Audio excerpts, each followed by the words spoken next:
আসসালামু আলাইকুম ওয়া রাহমাতুল্লাহ। Breaking news. রাশিয়ার একটি যাত্রীবাহী রাষ্ট্রায়ত্ত উড়োজাহাজ ফাইল ছবি রয়টার্স।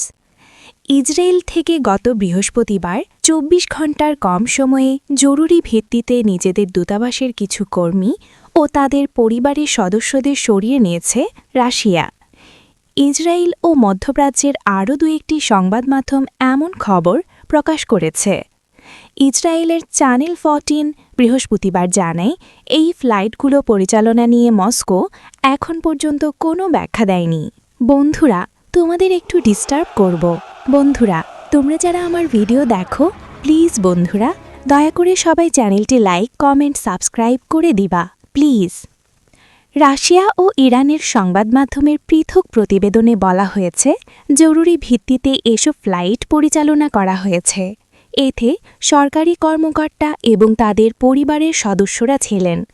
বিভিন্ন প্রতিবেদনে ইঙ্গিত দেওয়া হয়েছে, স্বাভাবিকের চেয়ে দ্রুত গতিতে ফ্লাইটগুলো পরিচালনা করা হয়েছে। এতে করে এ ধারণা তৈরি হয়েছে, কোনো সংবেদনশীল বা গুরুত্বপূর্ণ তথ্যের ভিত্তিতেই মস্কো হয়তো এসব ফ্লাইট পরিচালনা করেছে। কিন্তু তথ্যের প্রকৃতি বা সরিয়ে নেওয়া ব্যক্তিদের পরিচয় প্রকাশ করা হয়। এসব ফ্লাইট নিয়ে এখন পর্যন্ত কোনো আনুষ্ঠানিক বিবৃতি দেয়নি ক্রেমলিন।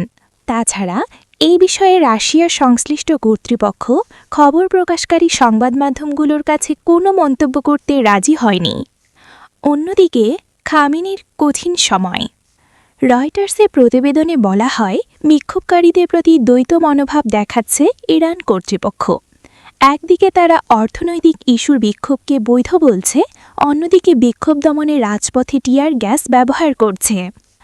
ওয়াশিংটন ডিসির মিডল ইস্ট ইনস্টিটিউটের ইরান কর্মসূচি বিষয়ক পরিচালক অ্যালেক্স ভাতাঙ্কা বলেন, দমননীতির মাধ্যমে এর আগেও অনেক প্রতিবাদ মোকাবেলা করেছে ইরানের ধর্মীয় শাসকরা, কিন্তু এখন তা শেষ সীমার কাছে পৌঁছে গেছে। তিনি আরও বলেন, পরিবর্তন এখন অপরিহার্য মনে হচ্ছে। সরকার পতন সম্ভব, কিন্তু তা নিশ্চিত নয়। অর্থনৈতিক দুরবস্থার প্রতিবাদে বিক্ষোভ। ছবি এএফপি।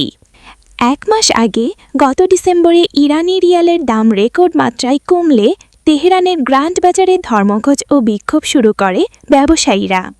অ্যালেক্স ভাতাঙ্কা বলেন, রিয়ালের পতন শুধু অর্থনৈতিক নয়, বিশ্বাসের পতন। তেহরানে শুরু হওয়া এই বিক্ষোভ এখন ইরানের ৩১টি প্রদেশে ছড়িয়ে পড়েছে। বিবিসির তথ্যমতে নতুন করে আরও ১৬টি শহরে ছড়িয়ে পড়েছে বিক্ষোভ। যুক্তরাষ্ট্রভিত্তিক মানবাধিকার সংস্থা human rights activist news agency HRANA জানিয়েছে, এই পর্যন্ত অন্তত ৪০ জন বিক্ষোভকারী নিহত হয়েছেন এবং ২,২৭০ জন